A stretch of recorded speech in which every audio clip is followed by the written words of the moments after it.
Hello, lovely. So I'm a little bit nervous about doing today's dueling deck dialogue because the two decks that I'm featuring are both decks that invoke an entire universe.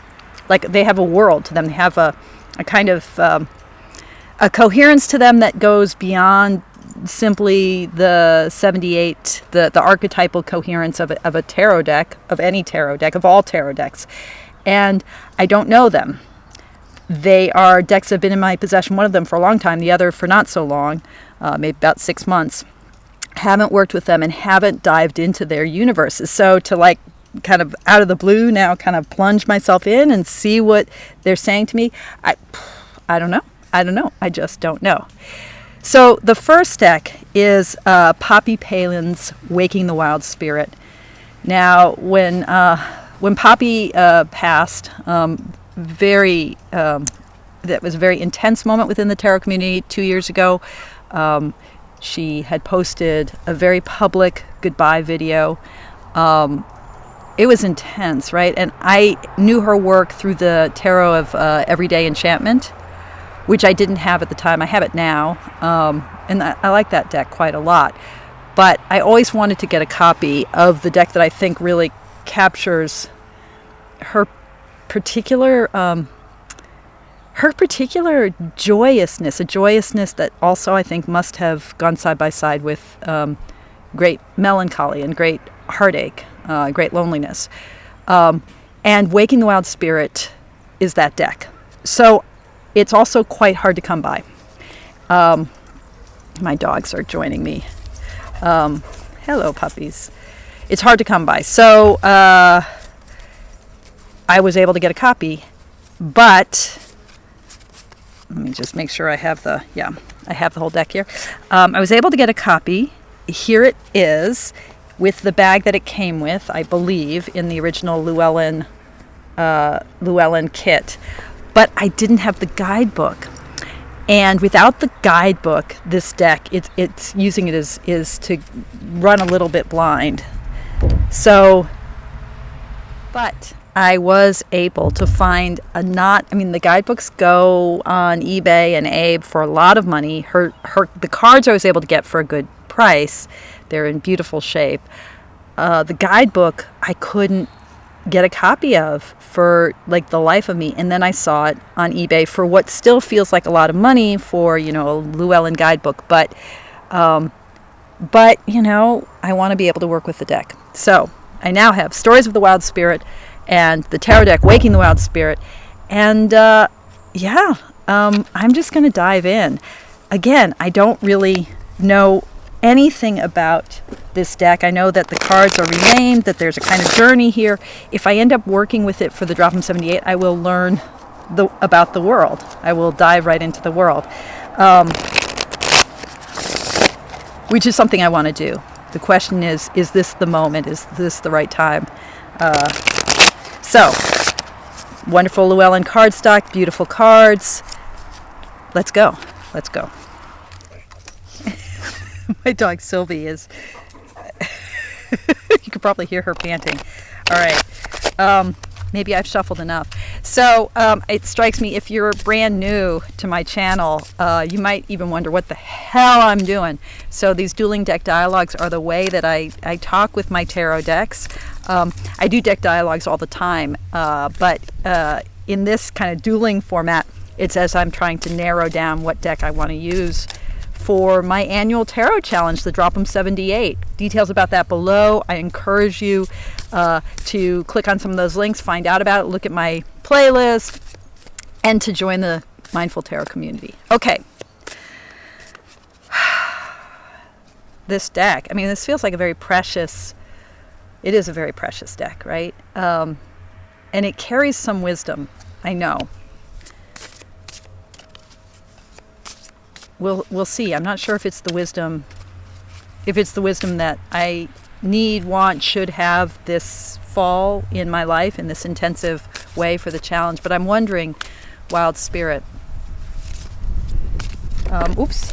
I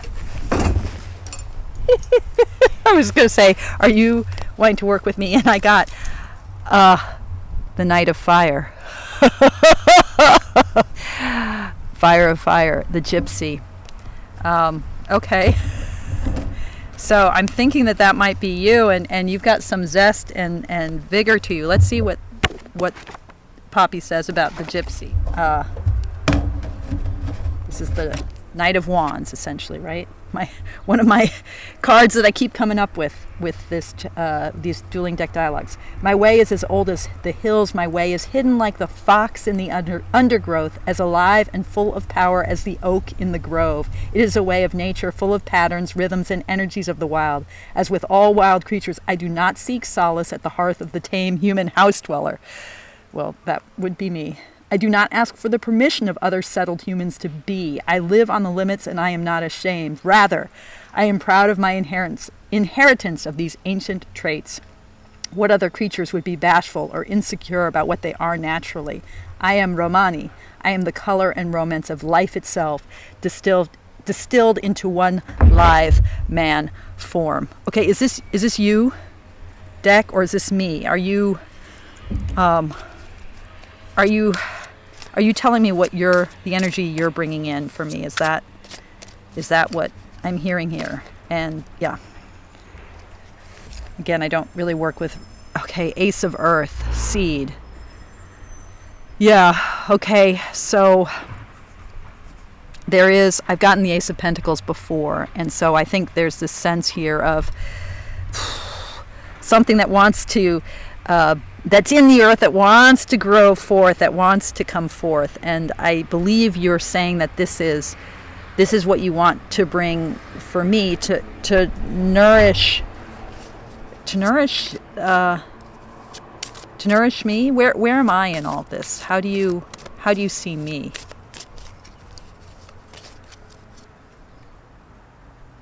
Nine of Water. So the Nine of Cups, waterfall. I'm just sort of putting the cards. It's very windy, actually, which is why the cards are going all over the place, and also because this is quite a spirited deck, I'm thinking. Waterfall. Okay. Cascading,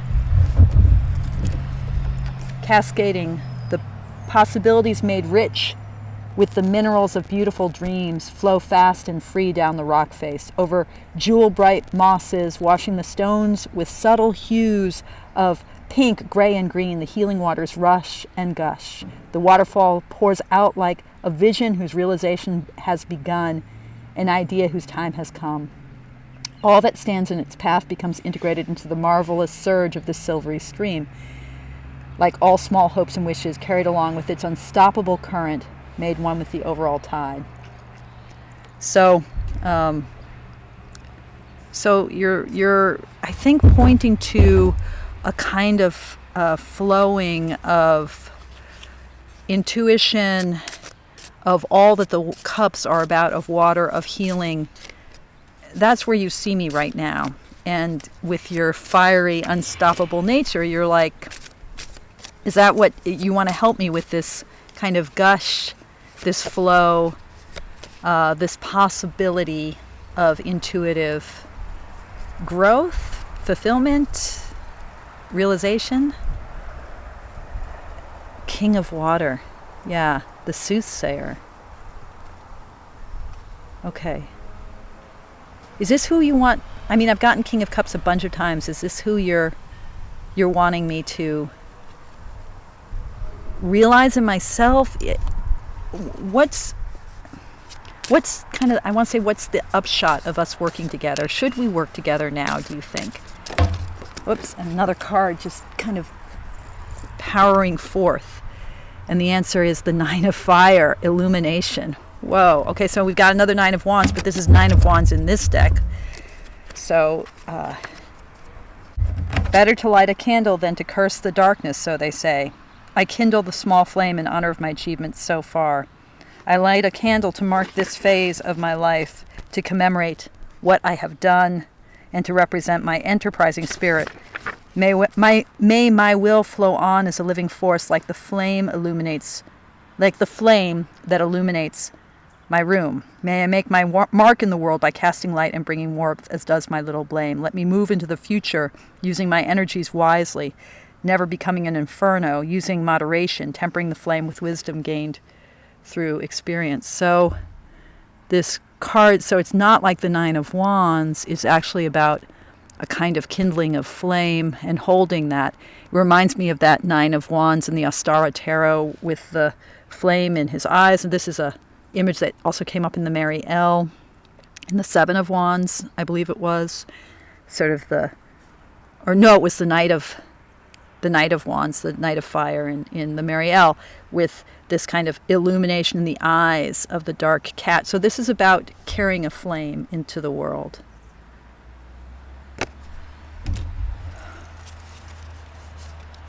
Do you want to work with me?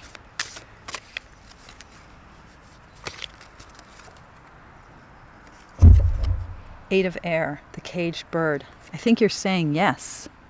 You want to be set free. Or I need to be set free. That Eight of Swords.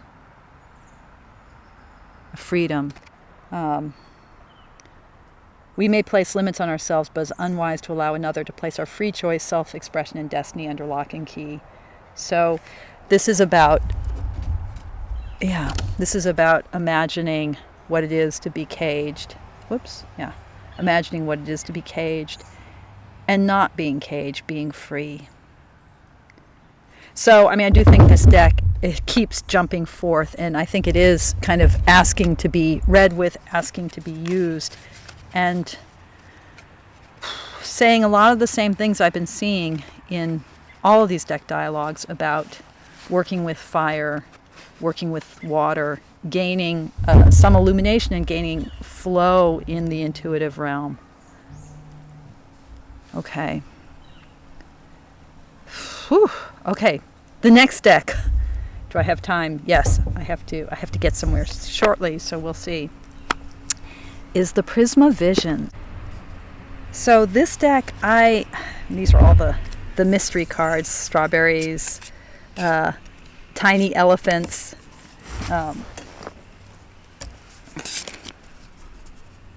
the winged boar. God, this deck is beautiful. The Gift and Reverie. Illumination.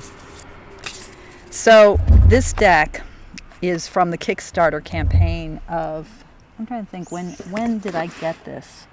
I'm not even sure. 2 years ago? And I have had it in its box. I got like all of these goodies. I got like the Prisma Visions Oracle still in its plastic wrap. I got this. I might have gotten in a separate purchase. This is Light Visions in the tin. It came with medallions, a little bookmark, these wraps, and I've got both the Prisma Visions and the Light Visions Tarot, which is the monochromatic sort of sepia, gorgeous sepia maroon tone.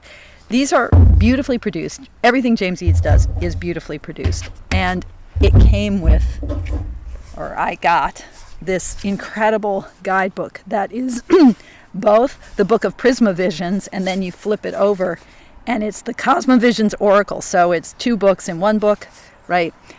Because the Prisma Visions is designed as a kind of mirror of the Prisma Visions. Now, you guys, probably many of you seeing this, know Prisma Visions. It's been around for a long time. When did it first come out? I don't know. I'll get that information.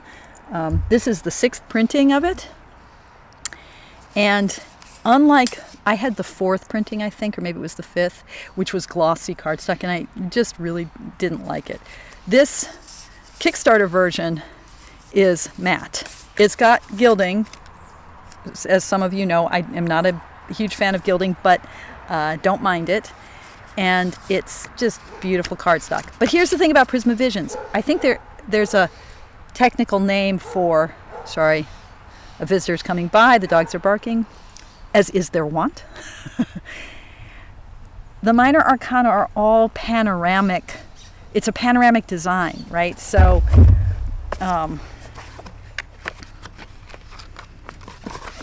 these are the 4 suits of the minor arcana, right? Each of these panoramic images actually comprises 14 cards, right?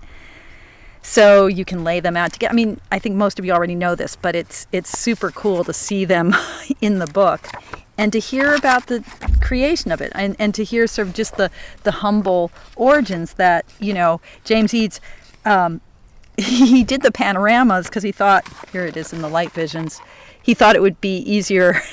It was less intimidating than having to create 56 separate images. It's like, oh, I've just created 4 long pictures. But of course, it was an intense thing. So there is a bit, since each of the minor arcana thus kind of tells a story. And in fact, the major arcana also sort of tells a story, even though it's not a panorama in the same way. It feels intimidating, to say the least, to just dive in, because I don't have the big picture, right? I don't have the big picture. It's not quite the same big picture as the tarot. But if I did the Drop 'em 78, maybe I would get the big picture. So he talks about the magic of wands, the ballad of chalices, the song of swords, and the rise of pentacles. So those are his titles for the 4 minor arcana. Presumably the panoramas reflect those titles. The ballad of the chalices, the magic of the wands, the song of swords, and the rise of pentacles. So, yeah. So what is it like to try to read with this deck?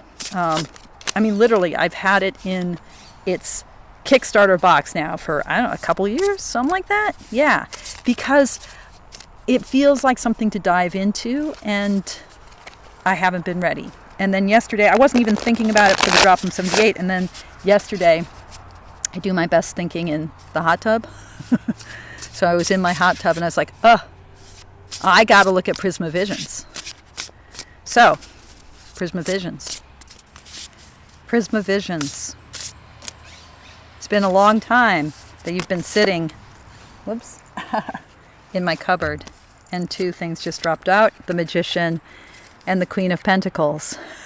And you're like, yeah, okay, yeah, it's been a long time. And you're like waiting with your magic, and also holding the seed. That's right. Water of Earth. Okay. I love the jumpers in this dueling deck dialogue work. They're very the decks are very lively. Have you noticed? Or either that, or I'm a terrible shuffler. I think both things might be true. Both things might be true and working together. Okay.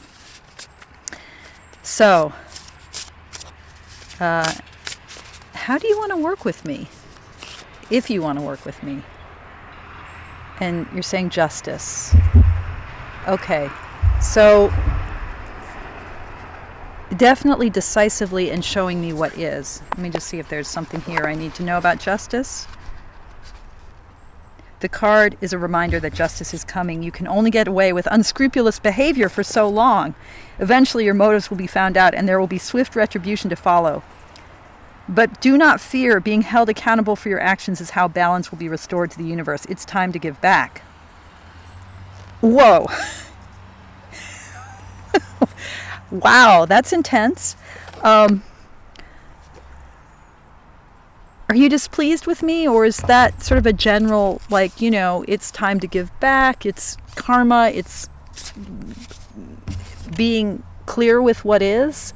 Or are you in some way displeased with me? I have been keeping you in a cupboard for a couple years, not yet ready to work with you. Are you displeased with me?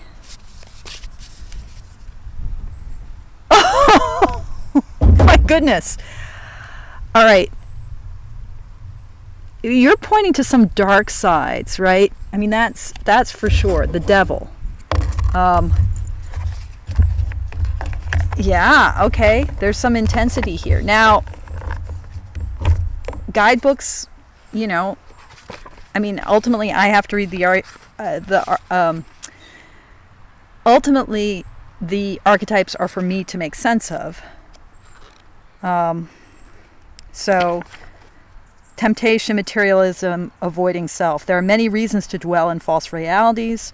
More often than not, it is out of sheer convenience. Life is not amazing, but it's comfortable. Maintaining the status quo is easier than confronting any deep-seated issues that are quietly eroding your sanity.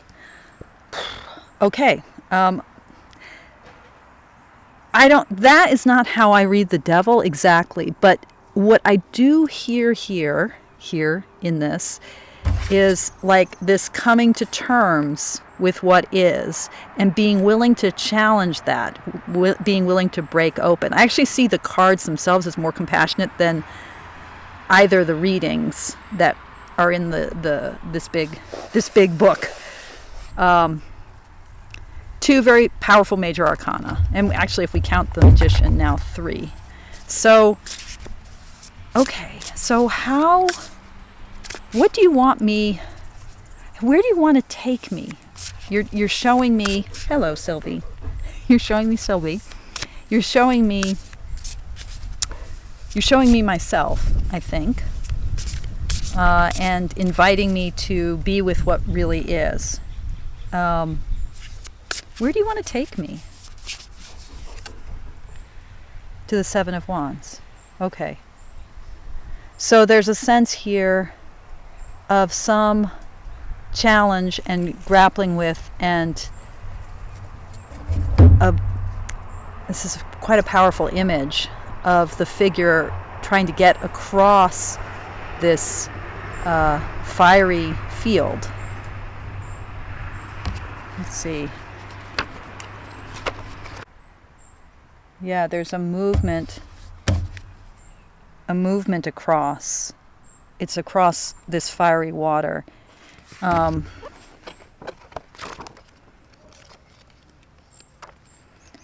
spotlight is on you. You may be resolute in the face of adversity. Your vision is really worth something and is up to you to navigate the treacherous terrain that will bring it to fruition.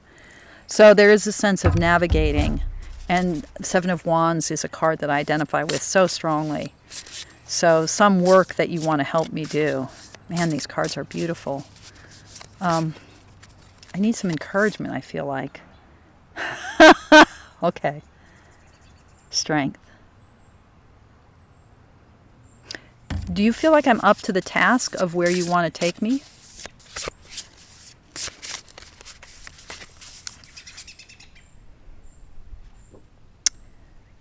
You're not sure. Okay. You're not sure if I'm up to the task. Maybe I'm sitting on the sidelines.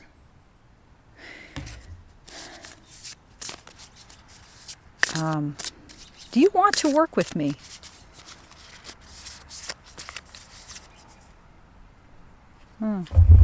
Three of Swords. Let's just see if there's anything in the guidebook. This card is a stark warning that even the swiftest animal can be brought down by treachery. It may be possible that you plan to wield the sword yourself. If this is true, know your actions irreparably shape the world you live in. So the tone of the guidebook is really putting me off. The images are not. So, maybe this is. Let me just ask it. Is it okay if I work with you without the guidebook? Because I can see here that there's some sorrow and some concern. And I'm drawn to these pictures, but I'm wondering about whether it's okay to work with you without the guidebook, because the guidebook feels very confronting. And you're saying, yes, King of Chalices. That I can work with this world without necessarily working with the interpretations. So then, what is that Three of Swords? What is that sorrow? What is that? Are you saying that the Four of Cups, that kind of me on the sidelines, me at the edge of the water, that there maybe is some sorrow there, or something that we have to go through? I'm not sure I understand. Help me understand. Like, is this about you and me going through something together? Or is it's about ways that I may be blocked in this. So, I mean, we just had the Eight of Swords in the last reading. How do I go from the Four of Cups on the sideline, or the Eight of Swords, or the Three of Swords? How do I get to where I want to be with that magic that the magician, your force, your power, or that Seven of Wands getting across the river? How do I get there? Oh, okay. The Star. Faith and trust and being guided. There's an open-ended quality to this work with you, I can tell. And it's the open-ended panoramic vision that you're offering. What else? What am I missing? Oh, there's a passage across. Okay, Six of Swords. Wow. Okay, I'm going to stop here, I think, unless there's one more thing. One more thing? The Lovers. Okay. So, the harmony of coming together. That Star, that Lovers. There's a lot of there's some darkness here that I have to deal with. I think that, and I think I can't work with the guidebook, because that guidebook was taking me into a weird place.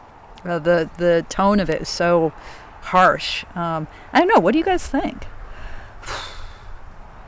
Waking the Wild Spirit and Prisma Visions. Either? Both? What do you think? Okay, thanks for watching, and thanks for your practice. And do consider joining the Mindful Tarot community, joining the Drop 'em Challenge, just being in touch. Okay, thank you for your practice.